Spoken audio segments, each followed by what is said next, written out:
وأحسن منك لم تر قط عيني وأجمل منك لم تلد النساء خلقت مبرأ من كل عيب خلقت مبرأ من كل عيب كأنك قد خلقت كما تشاء كتاب أنزلناه إليك مبارك ليدبروا آياته وليتذكر أولو الألباب۔ یہ کتاب برکت والی ہے جسے ہم نے آپ کی طرف نازل فرمایا ہے تاکہ دانش مند لوگ اس کی آیتوں میں غور و فکر کریں اور نصیحت حاصل کریں۔ اللہم صلی علی سیدنا محمد وعلی آل سیدنا محمد بعدد کل ذرۃ مئۃ الف الف مرۃ۔ سامعین و ناظرین اکرام، السلام علیکم ورحمۃ اللہ وبرکاتہ۔ سامعین اکرام، سورہ تغابن آیت نمبر 13۔ آج کا موضوع، کیا ہم نے کلمہ طیبہ دل و جان سے پڑھا ہوا ہے؟ اس کے ساتھ آج کے سبق کا آغاز کرتے ہیں۔ سب سے پہلے گزشتہ سبق کا اعادہ ہوگا۔ وَأَطِيعُوا اللَّهَ وَأَطِيعُوا الرَّسُولَ فَإِن تَوَلَّيْتُمْ فَإِنَّمَا عَلَى رَسُولِنَا الْبَلَاغُ الْمُبِينُ۔ اور تم اللہ کی اطاعت کرو اور رسول صلی اللہ علیہ وآلہ وسلم کی اطاعت کرو، پھر اگر تم نے روح گردانی کی تو یاد رکھو ہمارے رسول صلی اللہ علیہ وآلہ وسلم کے ذمہ صرف واضح طور پر احکام کو پہنچا دینا ہے۔ سامعین کرام، سورہ تغابن آیت نمبر 13۔ لفظی ترجمہ، اللہ لا الہ الا ہو، اللہ تعالیٰ وہ ذات ہے جس کے سوا کوئی معبود نہیں، وہ علی اللہ فلیتوکل المؤمنون، اور اللہ ہی پر بھروسہ رکھنا چاہیے، اعتماد کرنا چاہیے، توکل کرنا چاہیے مومنوں کو۔ سامعین کرام، سورہ تغابن کے آخری رکوع جو ہے وہ ہم اس کو سمجھنے کی کوشش کر رہے ہیں۔ سورہ تغابن جو ہے اصل میں اللہ تعالیٰ کی بندگی کی طرف دعوت، ایمان باللہ کے بارے میں ہے۔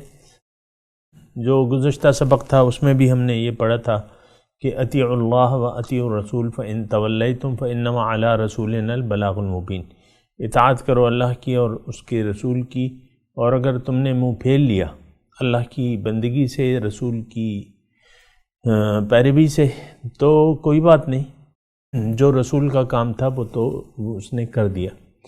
اور آج کا جو مضمون ہے وہ بہت بنیادی ہے، اللہ لا الہ الا ہو، اللہ تعالیٰ کے سوا کوئی معبود نہیں ہے۔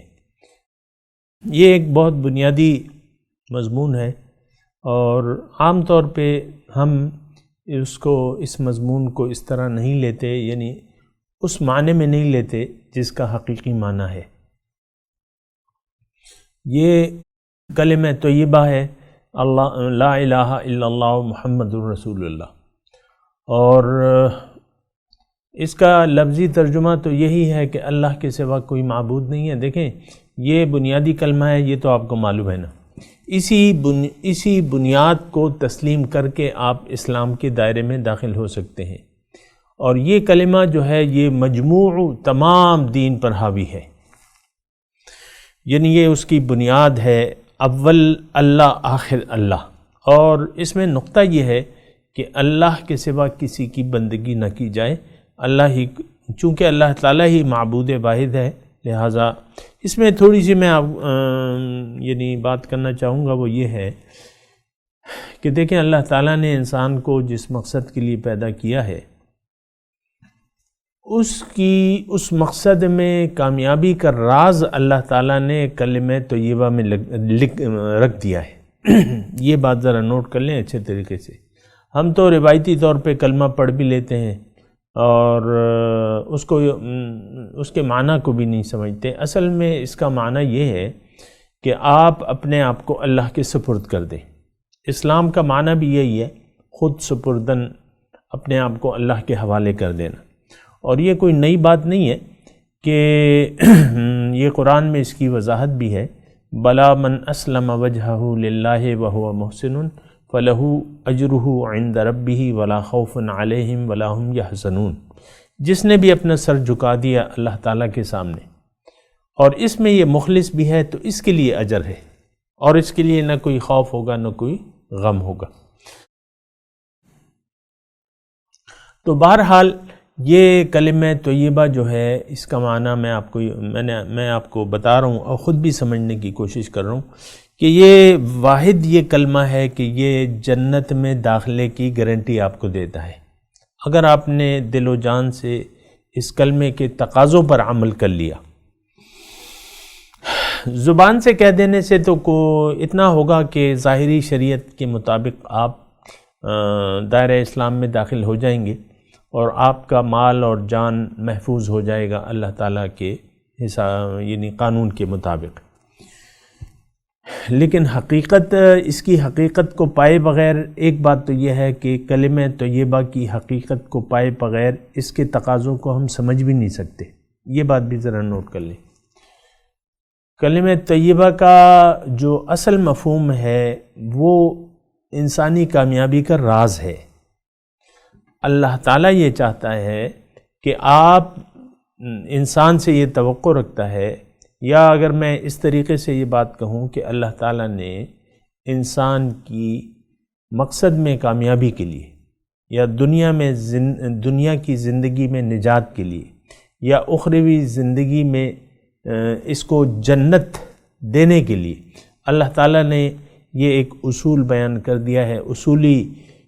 ایک اصول ہے کہ اگر آپ کلمہ طیبہ کے تقاضوں پر عمل کریں گے تو آپ جنت کے مستحق ہو جائیں گے۔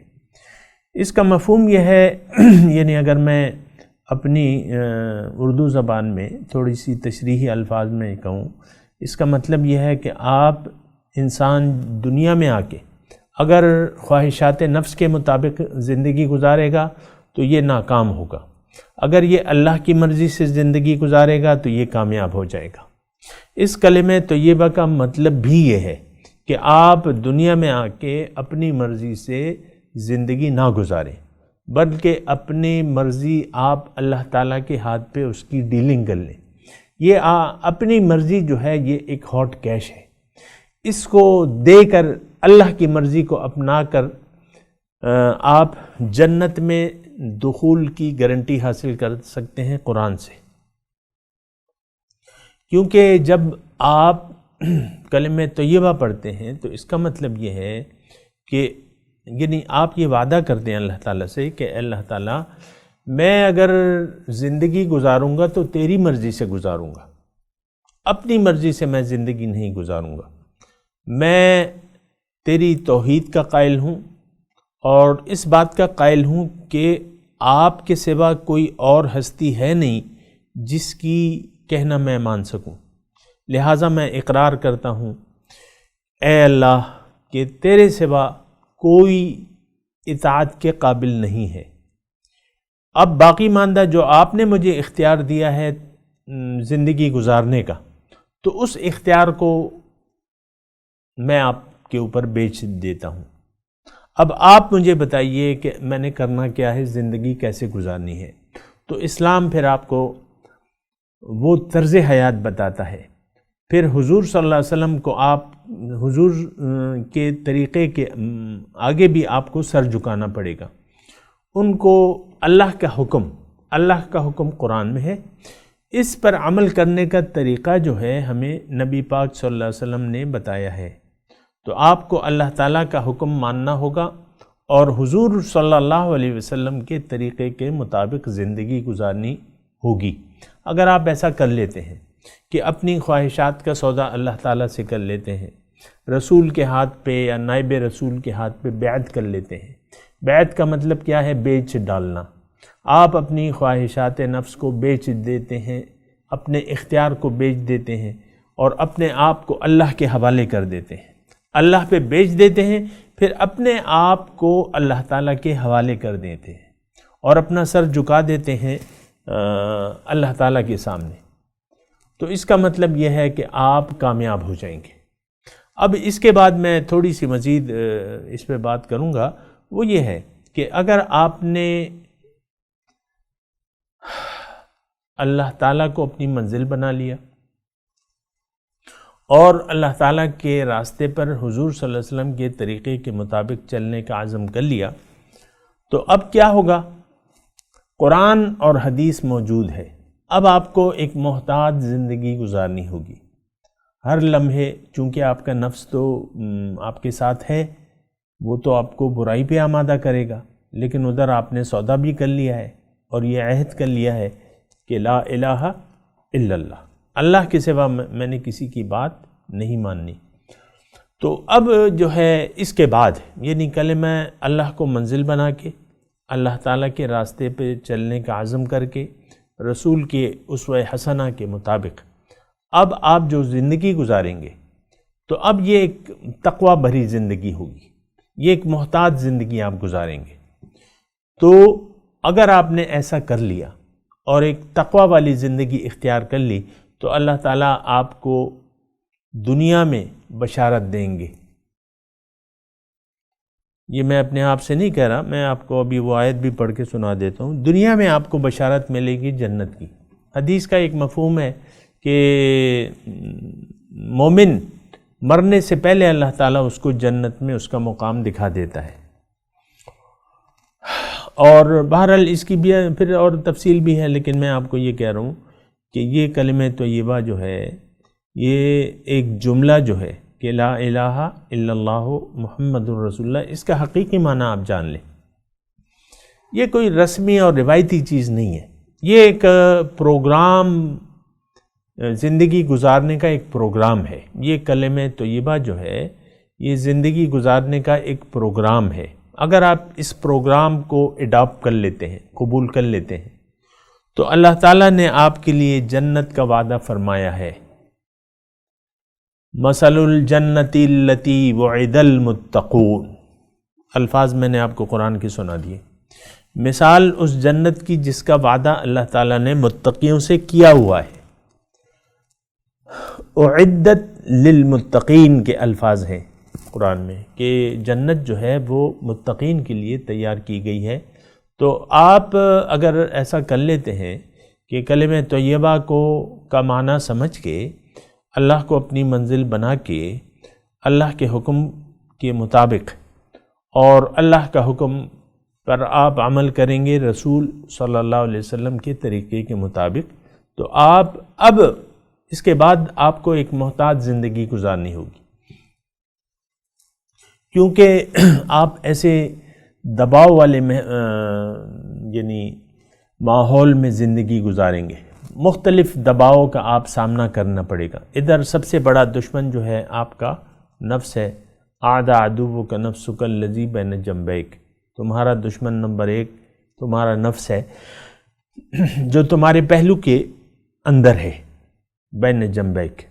تو اس کے دباؤ کا سامنا کرنا پڑے گا۔ وہ مختلف آپ کو مختلف اوقات میں مختلف قسم کے خیالات اور دنیاوی معاملات خوشنما کر کے دکھائے گا، اس کی میں تفصیل میں نہیں جاتا، لیکن وہ آپ کو ضرور روکے گا کہ مادیت اختیار کر لو، روحانیت کو چھوڑ دو۔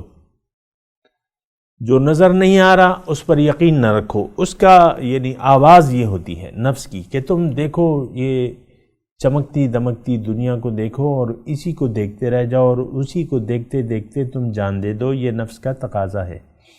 بہرحال اگر کوئی ایسا کرنے سے انکار کر دے گا، وَنَهَى النَّفْسَ عَنِ الْهَوَى، قرآن کا مضمون ہے وَأَمَّا مَنْ خَافَ مَقَامَ رَبِّهِ وَنَهَى النَّفْسَ عَنِ الْهَوَى فَإِنَّ الْجَنَّةَ هِيَ الْمَأْوَى، جو اپنے رب کے سامنے کھڑے ہونے سے ڈرا اب یہ کرے گا کیا؟ وَنَهَى النَّفْسَ عَنِ الْهَوَى، اب نفس کو یہ روک لے گا خواہشات سے۔ اب کیا اس کا ٹھکانہ کیا ہے؟ فَإِنَّ الْجَنَّةَ هِيَ الْمَأْوَى، گارنٹی دے رہے ہیں اللہ تعالیٰ۔ دیکھیں جنت اللہ کی ہے، اور اس میں وہ جائے گا انسان جس کو اللہ چاہیں گے۔ اللہ کس کو اس میں داخل کرے گا؟ اللہ تعالیٰ نے تفصیل سے یہ بات قرآن میں بیان کر دی ہے۔ تو وَنَهَى النَّفْسَ عَنِ الْهَوَى، یہ اپنے نفس کو روک لے گا خواہشات سے۔ فَإِنَّ الْجَنَّةَ هِيَ الْمَأْوَى، تو اس کا جنت جو ہے ٹھکانہ ہوگا۔ بہرحال اب یہ آیت پوری جو ہے، میں آپ کو جو ابھی ترجمہ آپ کو سنایا ہے، اس میں دوسرا جو حصہ ہے وَعَلَى اللَّهِ فَلْيَتَوَكَّلِ الْمُؤْمِنُونَ، اب یہ توکل کا معاملہ آ گیا، توکل برخدا، اللہ پہ اعتماد، اللہ پہ بھروسہ۔ جملہ یعنی کیا جملہ ہے؟ وَعَلَى اللَّهِ، گرامر کے حساب سے اگر آپ دیکھیں اس کا مفہوم سمجھنے کی کوشش کریں، علی اللہ میں یہ ہے کہ فقط اللہ پہ چاہیے کہ بھروسہ کرے مومن، فقط اللہ پہ۔ دیکھیں دوسری کوئی ذات بھی تو نہیں ہے نا بھروسے کے قابل، اور دوسری کسی ذات پہ، ذات کے پاس ہے کیا؟ الا یہ کہ اسے اللہ عطا کر دے۔ ذاتی کوئی کمال تو کسی میں بھی نہیں ہے، سارے کمالات تو واحد اللہ تعالیٰ کے پاس ہے، اور دینے والی ذات، چھیننے والی ذات وہ اللہ تعالیٰ کی ہے۔ النافع الضار اللہ تعالیٰ کی صفات ہیں، دوسری کوئی ہستی ہے نہیں سامنے کرام، دوسری ہستی ہے نہیں اللہ کے سوا۔ اب ہمارے رسول صلی اللہ علیہ وسلم ہیں تو وہ ان کے پاس بھی خزانے بھرے ہوئے ہیں، لیکن وہ اللہ کی عطا ہے، اللہ کی عطا سے دیتے ہیں وہ، یعنی ذاتی انسان کا، مخلوق، کسی مخلوق کا کوئی ذاتی کمال ہے ہی نہیں۔ یہ بات ذرا نوٹ کر لیں اپنے پاس، ہوگا تو عطا ہوگا، عطائی ہوگا، اللہ کا دیا ہوگا۔ حضور صلی اللہ علیہ وسلم کو علم دیا ہے اللہ تعالیٰ نے، حضور صلی اللہ علیہ وسلم کو بیش بہا خزانے دیے گئے اللہ تعالیٰ نے دیے۔ تو بات یہ ہے، یہ دیکھیں صحیح صورتحال کے بارے میں آپ کو جاننا ہوگا۔ اصل طاقت جو ہے وہ ایک ہے، جو بادشاہ ہے حقیقت میں وہ ایک ہے، جو دینے والا ہے وہ ایک ہے، جو لینے والا ہے وہ ایک ہے۔ تو اب وَعَلَى اللَّهِ فَلْيَتَوَكَّلِ الْمُؤْمِنُونَ، اب چاہیے کیا کہ اللہ پہ بھروسہ کریں۔ عام طور پہ ہم دیکھتے ہیں کہ جو لوگ اس کلمے کے مفہوم سے واقف نہیں ہیں تو وہ پھر غیر اللہ پہ اعتماد کرتے ہیں، بھروسہ کرتے ہیں۔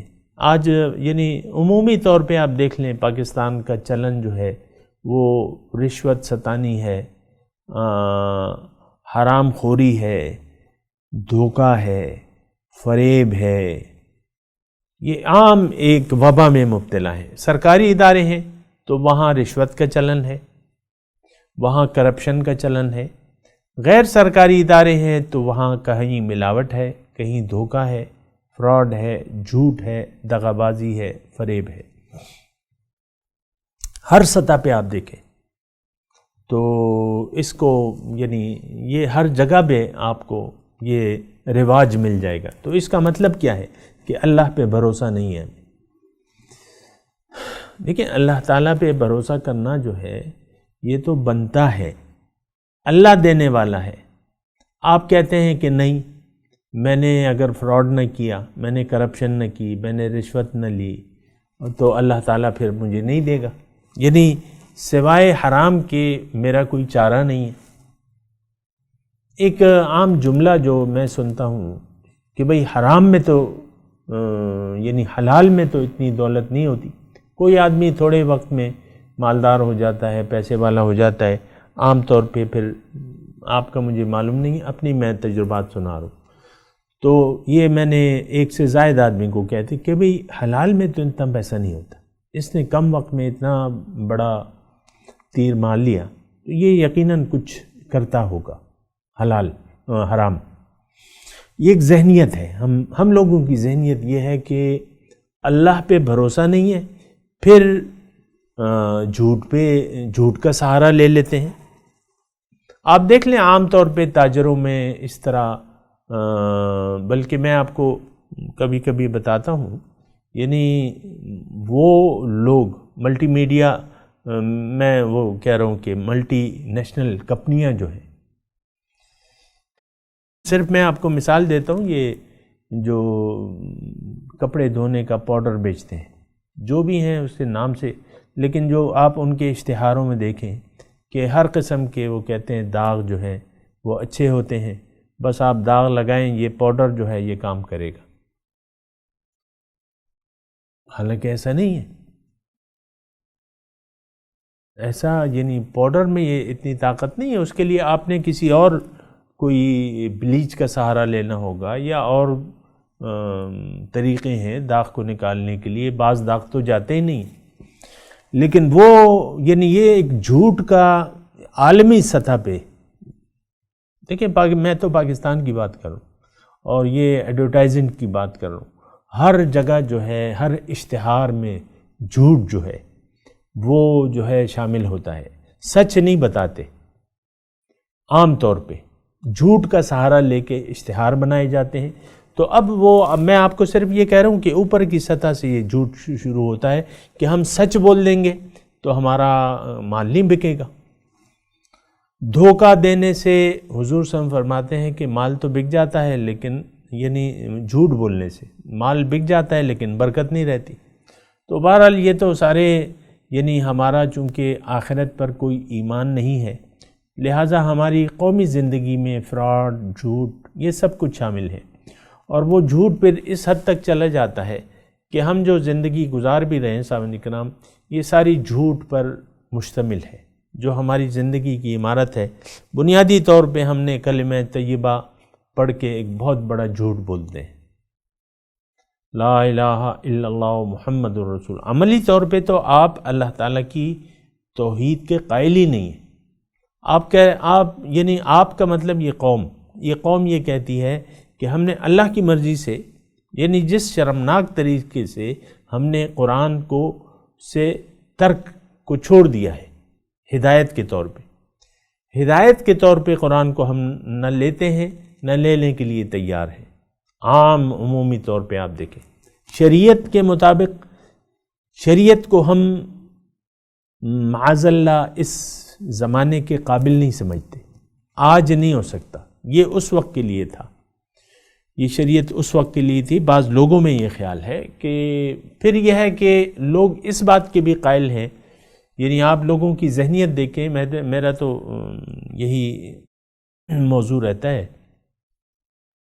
ہم یہ سمجھتے ہیں کہ اسلام میں کامل طریقے سے داخل ہونا جو ہے آج ناممکن ہے، نہیں ہو نہیں سکتا، یعنی وقت ایسا نہیں ہے کہ ہم اسلام کے دائرے میں پورے کے پورے داخل ہو جائیں۔ یہ ذہنیت ہے ہماری، جو بیمار ذہنیت ہے، تو اس میں ہماری ذہنیت میں یہ پڑا ہے کہ بس، باقی تو بہت ساری غلطیاں ہیں، لیکن ایک جو ہے اس میں سے میں آپ کو بتا رہا ہوں، کامل اطاعت، کامل بندگی، بہت سے ذہنوں میں یہ ایک خناس بیٹھا ہوا ہے کہ نہیں، ایسا نہیں ہو سکتا۔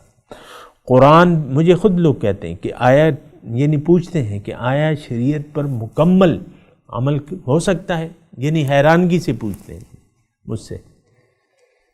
تو بھیا یہ تو قانون اللہ نے بنایا ہے، اور ظاہر ہے کہ رہتی دنیا تک کے لیے ہے، قرآن جو ہے رہتی دنیا تک کے لیے ہے، آپ قرآن میں شک کر رہے ہیں کہ اس پر پورے طریقے سے ہم عمل نہیں کر سکتے۔ یہ تو آپ کے بیمار ذہن کی وہ ہے، وہ بیماری پہ مجھے یاد آ گیا کہ ایک شخص کو بخار ہے، وہ بیمار ہے، مثال کے طور پہ کوئی ملیریا ہے یا جو بھی ہے، تو بعض اوقات منہ کا ذائقہ بگڑ جاتا ہے، اس وقت اچھی سے اچھی چیز جو ہے وہ کڑوی لگتی ہے، اگر آپ شہد کو بھی منہ میں ڈال لینا وہ اس میں ٹیسٹ میں آپ کو فرق لگے گا، یہ وہ چیز نہیں ہے۔ تو آپ کے منہ کا، ہمارے منہ کا اصل میں ٹیسٹ خراب ہو گیا ہے۔ خواہشات نفس جو ہے ہمارا خدا بن چکی ہیں۔ ہر شخص خواہشات نفس کے مطابق زندگی گزارنا چاہتا ہے۔ میں جانتا ہوں مجھے کیا کرنا ہے، مجھے معلوم ہے، میں ارسطو ہوں، میں افلاطون ہوں، اس طریقے سے۔ تو یہ دیکھیں پھر مطلب یہ ہے کہ ایسی بات ہے تو یہ تو کلمہ طیبہ نہیں ہے۔ تو وہ جھوٹ کی میں بات کر رہا تھا کہ ہم جھوٹ کی شروعات اپنے دین سے کر لیتے ہیں، اور ہمیں جو ہم کہتے ہیں وہ ہم کرنے کے لیے تیار نہیں ہیں۔ زبان سے تو کلمہ طیبہ پڑھ لیتے ہیں، لیکن عملی طور پہ اس کے تقاضے پورے کرنے کو اول تو تقاضے سمجھتے نہیں ہیں۔ یہ بات میں بالکل کلیئر کر دوں، آپ کو بھی معلوم ہے کہ جو اللہ تعالیٰ کی توفیق سے میں نے کلمہ طیبہ کا آپ مفہوم بتائے، یہ عام اس کا ایسا رواج نہیں ہے۔ تو بہرحال بات یہ ہے کہ کلمہ طیبہ کو، مفہوم کو سمجھ لیں اچھے طریقے سے، کیونکہ یہ کلمہ جو ہے یہ آپ کی جنت کی گارنٹی ہے اگر آپ اس کو اچھے طریقے سے سمجھ لیں اور دل و جان سے اس پر ایمان لے آئیں۔ اللہ پہ جو اس کلمے کا تقاضا ہے اس طریقے سے ایمان لے آئیں، یقین کر لیں، اور اللہ پر پھر بھروسہ رکھیں زندگی گزارنے میں کہ اللہ تعالیٰ آپ کو ضائع نہیں کرے گا۔ آپ کی پشت پہ پھر خدائی طاقتیں ہیں، اللہ کی طاقت ہے۔ پھر اللہ تعالیٰ نے وعدہ کیا ہوا ہے کہ حقاً علینا نصر المؤمنین، حسبنا اللہ ونعم الوکیل، نعم المولا ونعم النصیر۔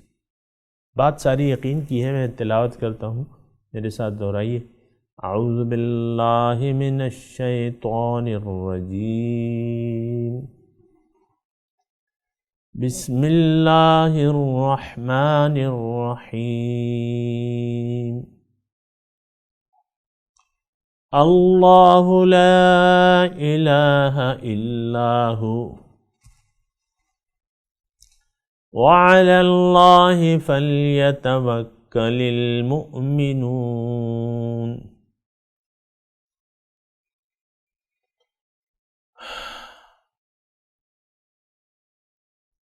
ترجمہ سنا دے۔ اللہ لا الہ الا ہو،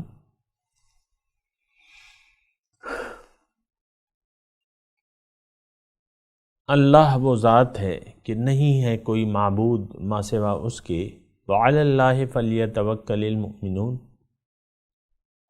اور چاہیے کہ اللہ ہی پر بھروسہ رکھیں مومن۔ اب ان آیت کی تلاوت اور ترجمہ۔ اللہ لا الہ الا ہو وعلی اللہ فلیتوکل المؤمنون۔ God. There is no God but He, and in God let the believers put their trust. اس کے ساتھ ہی آج کے درس کا وقت اختتام کو پہنچا۔ انشاءاللہ اگلے درس میں ملاقات ہوگی۔